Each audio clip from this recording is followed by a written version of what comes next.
repasar algunos temas que estudiamos en la última clase. Recordemos que estuvimos viendo los conceptos de la teoría de la utilidad y cómo ella nos permite derivar una curva de demanda.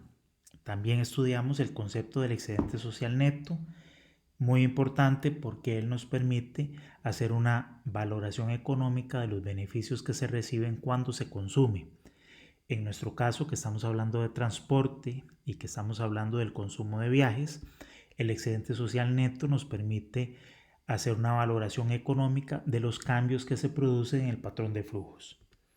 De los principales conceptos de la teoría de la utilidad que estudiamos se resumen en esta imagen. Vimos que cuando una persona consume un bien, recibe un beneficio de ese consumo y ese beneficio lo llamamos utilidad. Y esta es recibida por el consumidor porque los bienes que consume tienen características que le generan ese beneficio. En el caso de nosotros que estudiamos el mercado de viajes, decimos que todos los viajes tienen características y esas características son las que generan ese beneficio o esa utilidad, la cual se produce en dos momentos. Una, en el destino de ese viaje. Esa utilidad en este caso proviene de la utilidad que genera el consumo de bienes o servicios en el destino. Y dos, la utilidad que se genera mientras se realiza el viaje. Esa utilidad puede ser mayor o menor según sean las características del modo de transporte, de la ruta y otras características del viaje. Además, como el consumidor recibe una utilidad de ese consumo que realiza, él está dispuesto a pagar un precio. En nuestro caso, este precio se denomina costo generalizado de viaje y porque está conformado por elementos de costos monetarios, la tarifa del autobús, el valor de un peaje, el costo del estacionamiento, etc. Pero también incluye elementos no monetarios, uno de ellos muy importante, el tiempo de viaje. Y todo esto conforma el equivalente al precio de esto que se está consumiendo, que son viajes. Pero el consumidor, en nuestro caso el viajero, está limitado por un presupuesto, que en nuestro caso tiene componentes monetarios y componentes de tiempo. Es decir, todas las personas tienen que hacer una distribución del dinero que tienen entre lo que le cuesta sus viajes y el consumo de otros bienes o servicios que debe realizar, pero también tiene que hacer una distribución del tiempo que tiene disponible y entonces ahí es que decide o toma decisiones respecto al viaje que realiza, en qué modo de transporte hacerlo, etcétera, para distribuir el tiempo que tiene entre los viajes y el resto de las actividades que desea realizar. De tal manera que al final las personas lo que hacen es conformar una canasta de consumo. Es decir, cómo distribuyo yo mi presupuesto monetario y mi tiempo entre todos los bienes y servicios que debo o necesito o quiero consumir, incluyendo lo que gasto en viajes y lo mismo el tiempo, cómo distribuyo el tiempo entre viajar y el resto de mis actividades. Y para determinar cuáles son las cantidades óptimas de consumo de esa canasta de bienes y servicios, lo que hacemos es plantear y resolver un problema de optimización en el cual lo que hacemos es maximizar la utilidad que el consumidor o el viajero recibe de ese consumo, sujeto a la restricción del presupuesto que tiene disponible. Como dijimos, tanto de dinero como de tiempo. Entonces, pasemos a ver el planteamiento de este problema y cómo aplicamos la teoría de la utilidad a la derivación de la demanda de viajes. Recordemos que entonces decíamos que todos los bienes, en nuestro caso los viajes, tienen características que le generan utilidad al viajero, al consumidor. Por ejemplo, un vehículo particular pues le genera beneficios a quien realiza los viajes en ese auto, no solamente porque le permite llegar al destino de su trabajo o de las actividades que realiza, sino porque además le genera cierto estatus que no le generan otros modos de transporte. Sin embargo, al utilizar un modo de transporte como este, se existen a lo largo del viaje algunas incomodidades que generan utilidad negativa o desutilidad, como por ejemplo la pérdida de tiempo o el consumo de combustible, el cansancio que me genera el manejar en las horas pico, con la congestión que existe, etc. Mientras que existen otros modos de transporte, como el transporte público, que generan una utilidad favorable mientras se realiza el viaje, porque tienen unas características de mayor utilidad, como por ejemplo el poder aprovechar el tiempo de viaje en una conversación o en lectura. Sin embargo, estos modos de transporte también tienen asociados algunas características que pueden generar incomodidad o diríamos desutilidad, por ejemplo, por las largas colas y congestión que se pueden realizar en algunas terminales o dentro del mismo autobús y compartir ese espacio reducido con muchísimas personas, o estar más afectado por condiciones del tiempo, por ejemplo, a la hora de esperar un servicio en una estación o una parada cuando está lloviendo o está haciendo mucho calor. Finalmente, todos los modos de transporte tienen entonces componentes o características que generan esa utilidad, pero que también requieren el que yo haga un gasto de dinero y un gasto de tiempo, que como decíamos, estas variables y otras como la comodidad o la confiabilidad generan lo que conocemos como un costo generalizado de viaje, que es el equivalente al precio que yo debo pagar por utilizar un determinado modo de transporte o una determinada ruta. Con estas características y estos valores de costo monetario, el consumidor, en nuestro caso, el viajero, debe distribuir entonces su presupuesto, tanto monetario como de tiempo, en esa canasta de bienes y consumo, incluyendo los viajes, para lo cual entonces planteamos cómo, cómo decidir entre qué modos de transporte o cuántos viajes realizar o qué ruta utilizar, para lo cual tenemos, por ejemplo, un caso como el de las personas que viajan todos los días a su trabajo. Teniendo un presupuesto limitado, algunos van a decidir viajar en automóvil, mientras que otros van a decidir viajar en autobús, ¿no? Existe aquí eh, un, una relación entre cuánto me cuesta viajar en ese modo de transporte versus el tiempo de viaje que me va a tomar para llegar a mi destino. En algunas ocasiones existen, o para algunos modos de transporte, esa diferencia entre costos y tiempo se ha ido reduciendo. En algunos países que son bastante más grandes, viajar a ciertos destinos dentro del país se puede realizar ya sea en tren o en avión, donde ambos modos de transporte tienen unas características muy similares y son muy competitivos entre ellos. Bueno, utilizando un poco estos conceptos, la vez anterior partimos de un esquema en el cual podíamos hacer la combinación o lo que llamamos canasta de consumo en combinaciones de dos bienes, uno que lo llamamos X y el otro lo llamamos Y, y a partir de algunos conceptos pudimos desarrollar la curva de indiferencia o curva de isutilidad, la cual no es otra cosa más que distintas combinaciones de consumo de los bienes X y Y que me generan el mismo nivel de utilidad.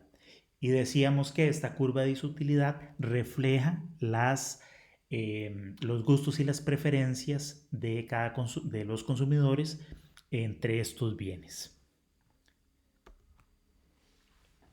Para determinar la cantidad óptima de consumo, utilizamos estas curvas de utilidad en combinación con la recta presupuestaria y planteamos el problema que aparece acá arriba.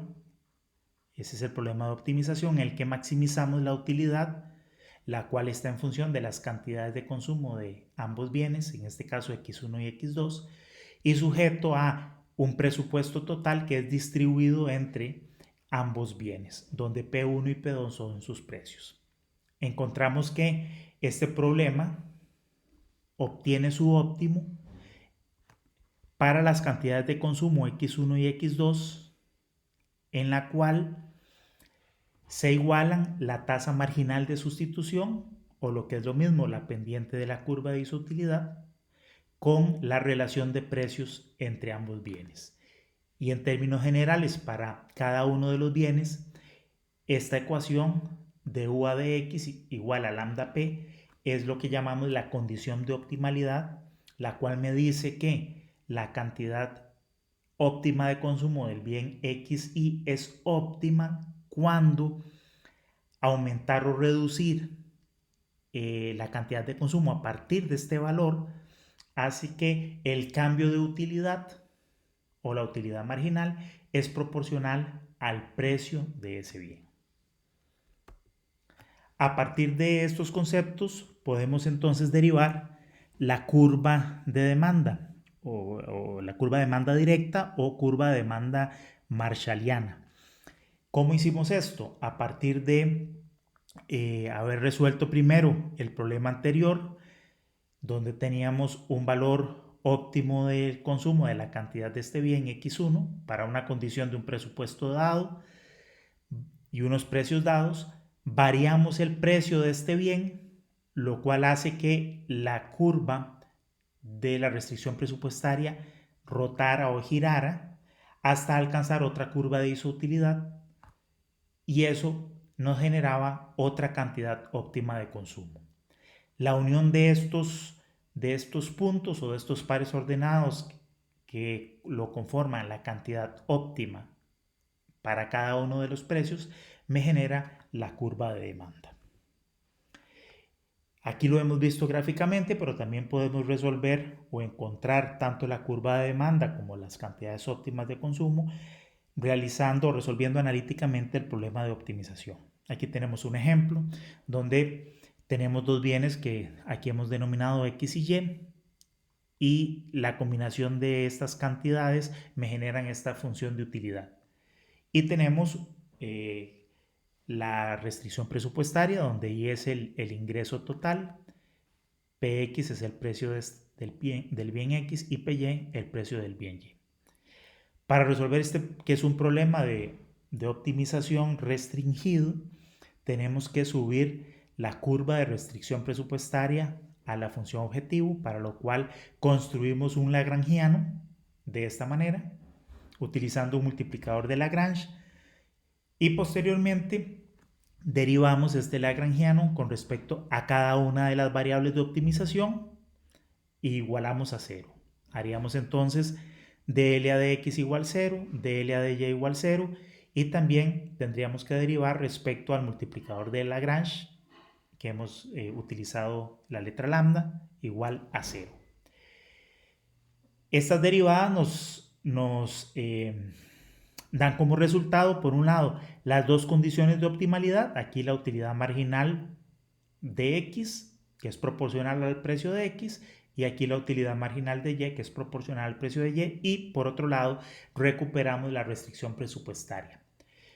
Podemos hacer la relación de estas utilidades marginales, que sería la tasa marginal de sustitución, que lo hemos hecho por acá, lo cual me da igual a la relación de precios, y acomodando un poco estos términos podemos despejar Y en términos de X y los precios, el cual a su vez podríamos sustituir en la curva de restricción presupuestaria, como lo hemos hecho por acá, y finalmente derivamos X en función del precio de X. Y esta es precisamente lo que llamamos la curva de demanda directa o curva de demanda marshalliana de X respecto a su precio.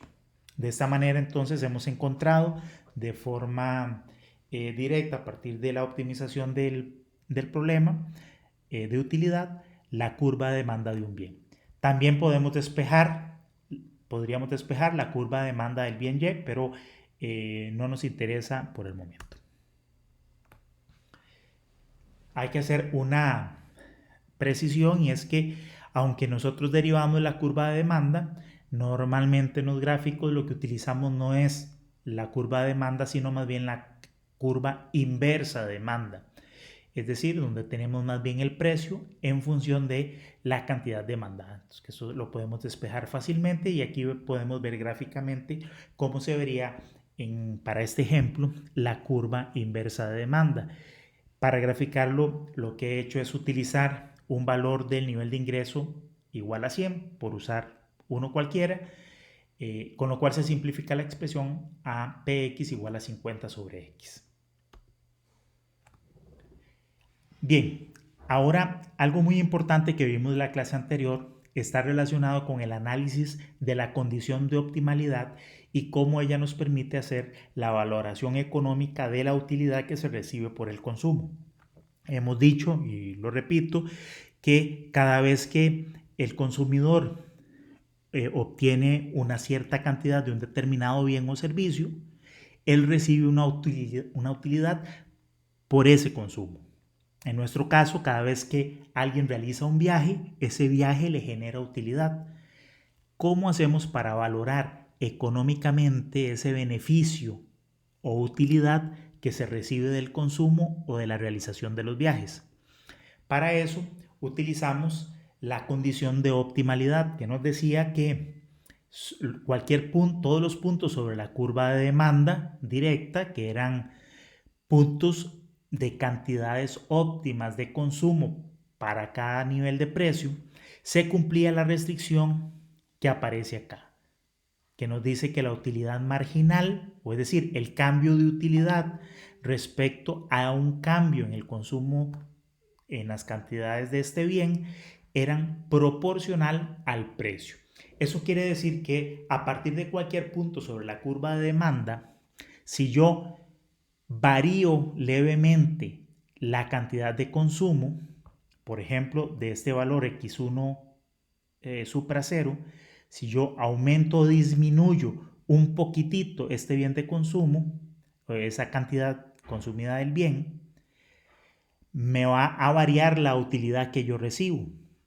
Pero ese cambio de utilidad, de acuerdo a la condición de optimalidad, ese cambio de utilidad es proporcional a este valor que es el precio de esta barrita.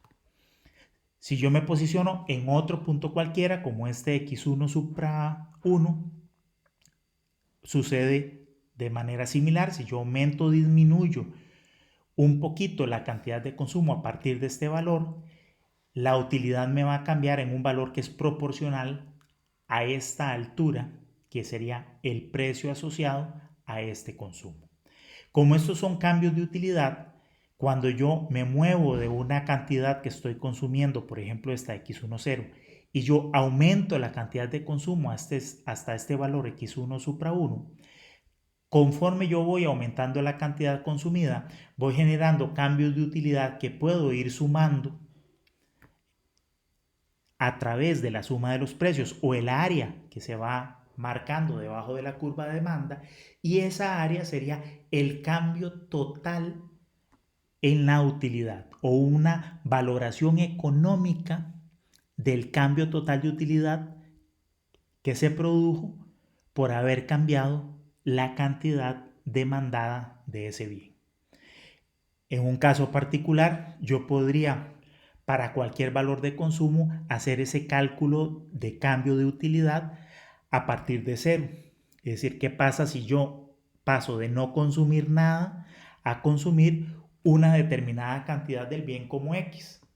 Entonces, de la misma manera puedo ir sumando los precios, es decir, el área debajo de la curva de demanda, desde 0 hasta X, y eso me va a dar entonces la valoración económica de la utilidad que yo recibo por consumir esa cantidad de X.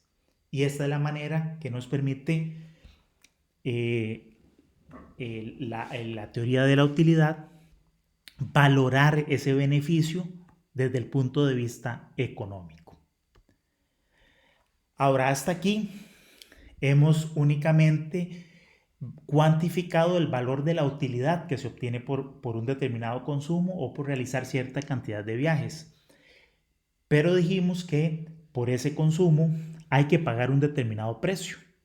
O sea, hay un gasto que debemos realizar o que se debe incurrir y eso le resta parte al beneficio que hemos recibido por el consumo, ¿verdad? Entonces, al tomar en cuenta el gasto o precio que pagamos por el consumo, o lo que es lo mismo, el costo del viaje, nuestra utilidad se ve reducida y tendríamos lo que llamaríamos un excedente neto de utilidad del consumidor o del viajero.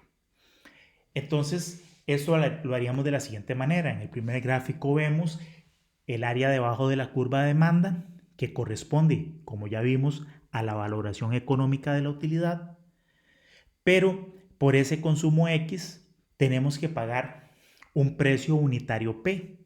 Entonces el gasto total es el producto de ese precio unitario por la cantidad de unidades que estamos consumiendo, o sea, P por X. Eso sería el gasto que corresponde al área de ese rectángulo del gráfico de en medio. De tal manera que a la utilidad total, que es el área de arriba del primer gráfico, le restamos el gasto en el que incurrimos y obtenemos el excedente neto del consumidor, como la diferencia entre la utilidad y el gasto. Y esto sería la ganancia neta que se obtiene por el consumo, o en nuestro caso, por el que se hayan podido realizar esa cantidad de viajes. ¿Eso qué quiere decir? Todos los días en la mañana, cuando la gente sale a sus trabajos, a estudiar o a realizar las actividades que hace diariamente, esos viajes se realizan porque estas personas realizan alguna actividad en su destino y reciben un beneficio que se puede valorar económicamente de esa manera, como acabamos de ver, a través de los precios que estas personas están dispuestas a pagar por esos viajes que realizan diariamente. La diferencia entre esa utilidad y el gasto, que es P por X, nos genera a nosotros cuál es la utilidad neta o la ganancia que se obtienen por esos viajes que se realizan diariamente en el sistema. Ahora, para que todos estos viajes se realicen, ya vimos el análisis a partir de la demanda, pero es necesario contar con ciertas facilidades para que estos viajes se hagan. O en el caso de los bienes, esos bienes para poderlos consumir, alguien tuvo que haberlos producido y haberlos puesto en el mercado. En el caso de los viajes ocurre de forma similar. Tiene que existir una oferta y esa oferta se representa a través de la integración de todos aquellos gastos que implica o inversiones que implica poner en el mercado al servicio el bien, o en nuestro caso, el servicio de los viajes. Entonces, aquí entra a jugar lo que denominamos productor del servicio de viajes, ¿verdad? El cual recibe un ingreso porque él vende el servicio y se le paga un precio, pero además él incurre en unos costos de producción. En el caso de los viajes, dijimos que esa oferta requiere una infraestructura en la que hay que invertir y en la que hay que mantener para que siga operando. Hay que invertir en unos vehículos y en la operación de esos vehículos y en todo el sistema de gestión y operación del sistema para que los viajes puedan ofrecerse y se puedan consumir. Entonces, todos esos costos son los que representan la curva de oferta. Entonces, la oferta no es otra cosa más que la expresión de los costos de producción que se necesitan para poder poner en el mercado el bien o el servicio, en nuestro caso, los viajes, ¿verdad? Entonces, sumamos todos aquellos insumos necesarios para producir el bien. En un mercado perfecto, es decir, donde hay muchísimos productores que están compitiendo en el mercado, ese precio, el precio al cual se ofrece cada unidad en el mercado, se establece a través de la curva de el costo marginal de producción.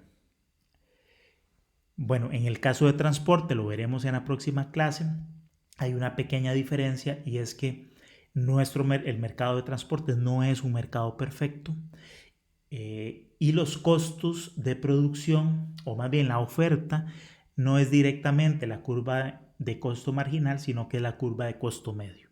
Pero eso lo veremos en la próxima clase. Por el momento nos vamos a quedar con el hecho de que en general, para la mayoría de los bienes o servicios, la curva de oferta es la curva de costo marginal, ¿verdad? ¿Qué es esto de la curva de costo marginal? Cuando se produce cualquier bien o servicio, debemos tomar en consideración el costo de todos los insumos necesarios para realizar ese producto, para producir cierta cantidad de bienes, y entonces tendríamos un costo total de producción, que aquí estamos denominando C sub T, el cual sería la suma de todos los insumos necesarios para producir una cantidad X de bienes. Ese sería el costo total de producción.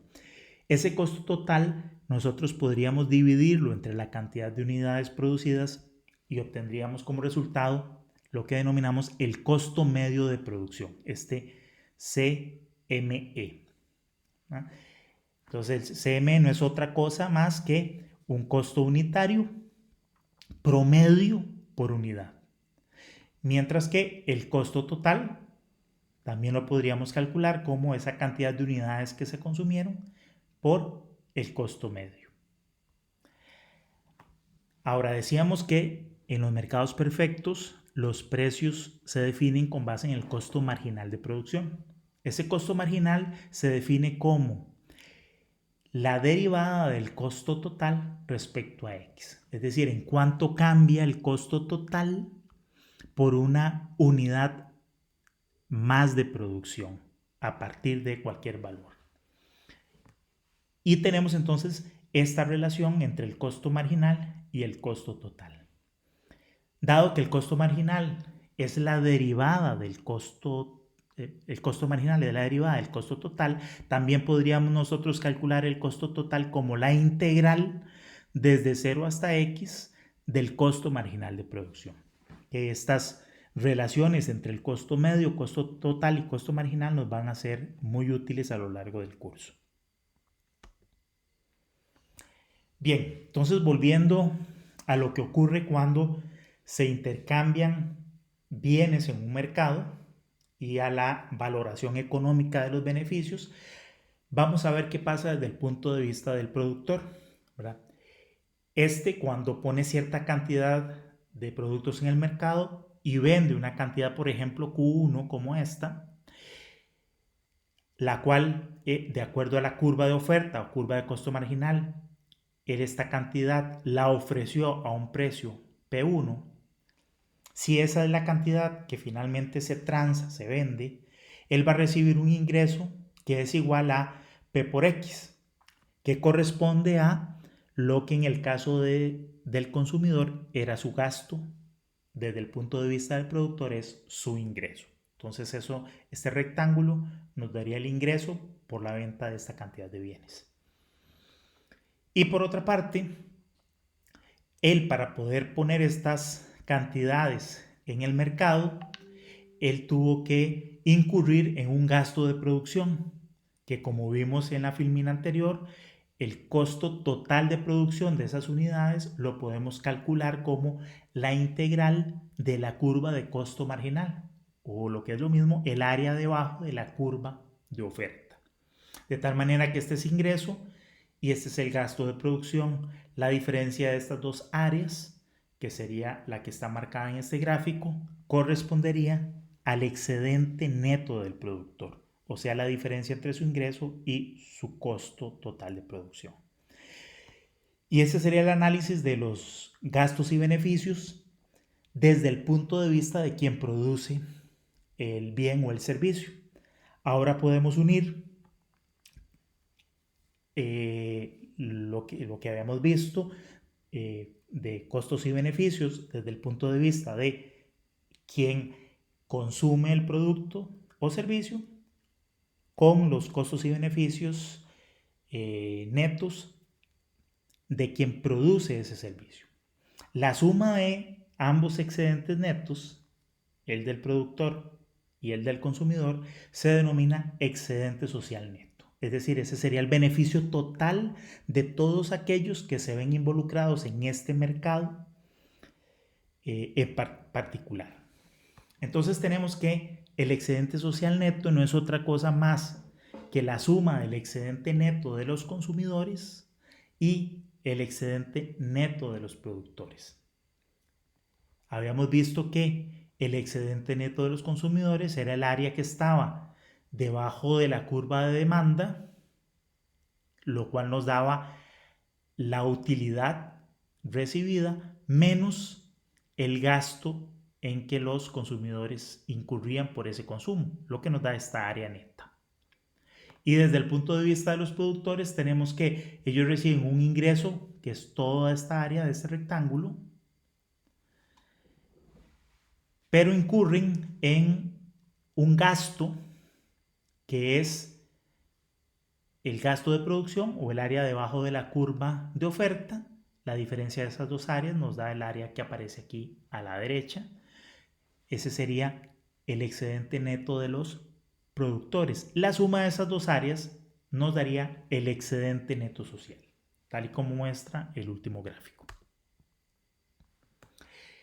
Vemos que el excedente social neto se puede calcular también como el área debajo de la curva inversa de demanda menos el área bajo la curva de oferta, ¿no? Tal y como lo indica la ecuación que aquí se indica, ¿no? Entonces vean cómo el área del excedente social neto lo podemos descomponer en la resta de esas dos áreas, el área debajo de la curva de demanda y el área debajo de la curva de costo marginal.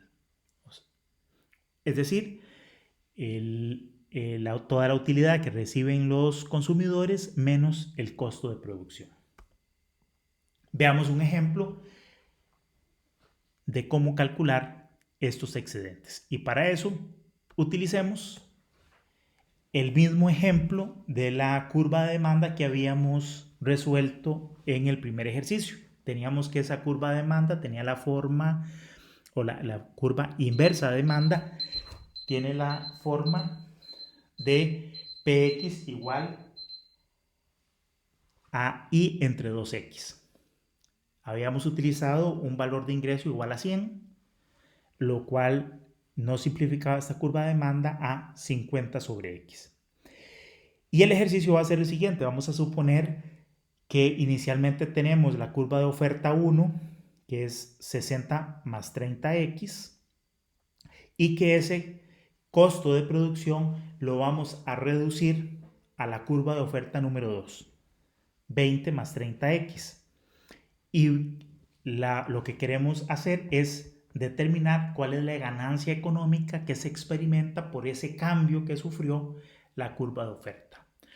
En el gráfico se muestran todas las curvas, la demanda inversa, las dos curvas de oferta, y se indica, ustedes lo pueden verificar, cuáles son los puntos de equilibrio entre la curva de demanda y ambas curvas de oferta, que son los valores que se indican en este gráfico.